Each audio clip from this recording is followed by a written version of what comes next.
Hindi naman ako naniniwala, ma'am, kasi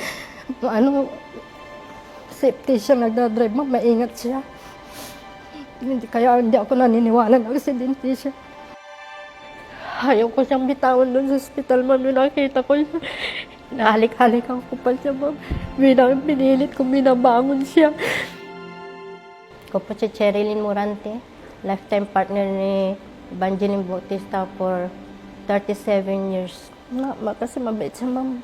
Parang siya lang yung buhay ko. Yung ko, ma'am, sa pag umaga, madaling araw, namamasada. Pagdating niya, magluluto. Isang estudyante po, ma'am, ang sinusundo niya. Hapon at umaga, hinatid niya. Parang sideline din niya. Nag-aanap siya ng namin. Kasi may sarili na kami, nakabukod na kami. Biglang may tumawag na aksidente na siya. Hindi naman ako naniniwala, ma'am, kasi safety siya nagdadrive, ma'am, maingat siya. Kaya hindi ako naniniwala na aksidente siya.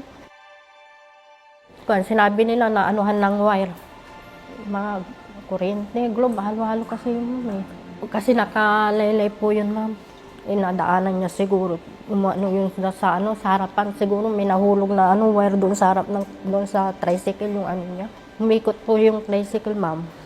Na siguro yung leg niya hanggang tumala po doon sa malayo, ma'am. Tapos pumunta na ako doon, wala na doon. Patay na pala nung dinala sa ospital. Kasi sumunod po ako doon, wala na siya. Hindi ko akalain na ganun mangyayari. Wala naman siyang pasabi, wala naman siyang paalam. Sabi ko, bakit mo ako iniwan ng aga-aga? Paano na akong mag-isa? Para yung siya lang yung buhay ko. Parang di ko nga kayang ganyan, dito pa eh. Nililibang ko lang yung sarili ko, mo. Na-insure ko si kapatid ko, sabi niya, pero ikaw ang nilagay niyang beneficiary, sabi niya. Igi naman, sabi ko. Salamat, sabi ko. Maraming salamat sa UBI. Buti na lang nandyan kayo. Tumulong sa mga nangangailangan.